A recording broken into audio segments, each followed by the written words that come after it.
nous allons maintenant, de manière un peu symbolique, offrir au Père Phocion ce livre qui était pensé et rédigé avec une série de ses amis en hommage à toute l'œuvre intellectuelle et à toutes les stimulations que sa pensée a suscité en temps et en temps de personnes. L'occasion n'était pas que André était malade, qu'il ne pouvait plus travailler, qu'il était à bout de souffle. L'occasion était tout simplement qu'un jour, lors d'une réunion avec le comité de la revue Nouvelle-Vité, André nous a dit « J'arrive à un temps où je voudrais me consacrer davantage à la lecture, à l'écriture, avoir un peu moins de charge institutionnelle pour profiter des années de ma vie maintenant, pour porter encore d'autres nouvelles recherches, mais peut-être moins d'institutionnelles. » Et en l'entendant parler comme cela, il annonçait une étape dans sa vie. On s'est dit on pourrait célébrer cette étape en préparant un livre d'hommage pour tout ce qu'il a déjà donné et en l'encourageant donc à donner encore davantage à la suite. Ce travail que nous avons fait a été fait, et je vais maintenant inviter un certain nombre des auteurs de ce livre à venir me retrouver ici, et divisé en 5 parties. Dans ce livre, nous essayons d'honorer André avec 5 traits de sa pensée, de sa réflexion. La première partie du livre porte sur la lecture et l'actualisation, l'interprétation de la parole de Dieu aujourd'hui.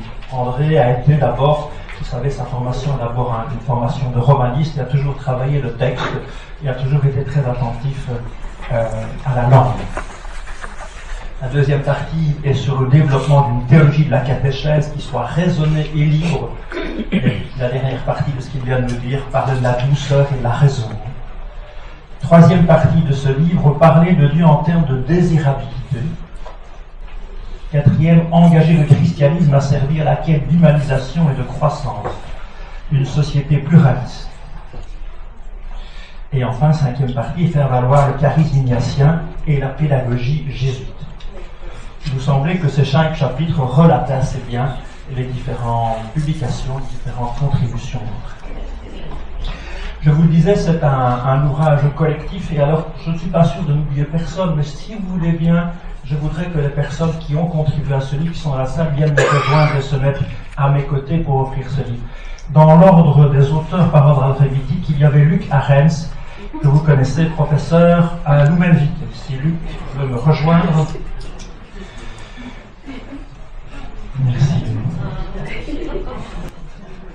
Sans nez rouge. François-Xavier Maître, professeur à Fribourg, n'est pas là. Philippe Bach n'est pas là. Enzo Biemi, professeur de théologie de la catéchèse à Padoue et à Vérone.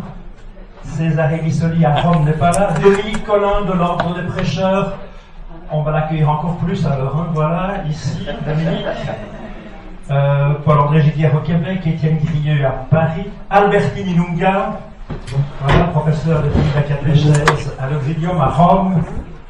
Et là, Arnaud Join-Lambert, professeur de théologie à l'Université catholique de Louvain, va nous rejoindre aussi, s'il veut bien. Guy Lafont de Paris, Jean-Paul Laurent de l'Université de Namur, il est là. Dominique Martens, directeur de l'Institut Lumen-Vité, il arrive lui aussi. Joël Bolinario, directeur de l'Institut de pédagogie catéchétique de Paris, n'est pas là. Ignace Dongala non plus. Gilles Routier, doyen de la faculté de théologie de Québec, n'est pas là. Jacques Scheuer, qui arrive, voilà, que vous connaissez. Il vient de loin, Jacques, qui était à la dernière rangée là, de la salle.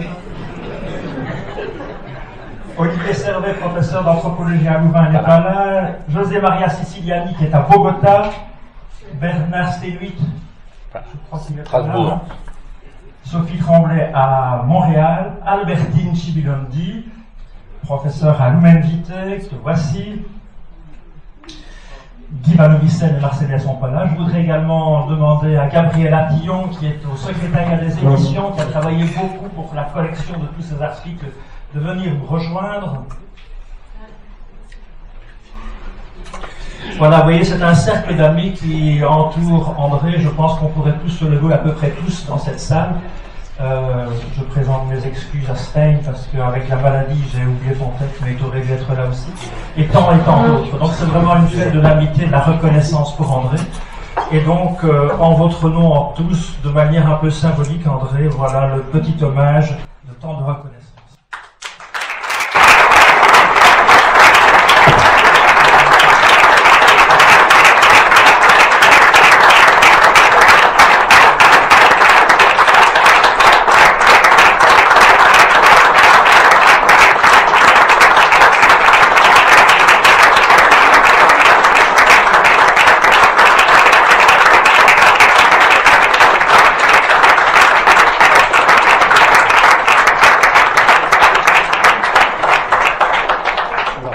Chers amis, voilà le temps des remerciements.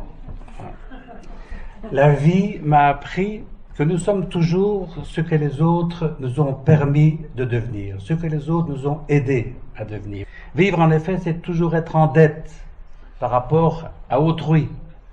Nous leur sommes redevables et on ne fait jamais que rendre ce que l'on a reçu, même si c'est autre chose et à d'autres.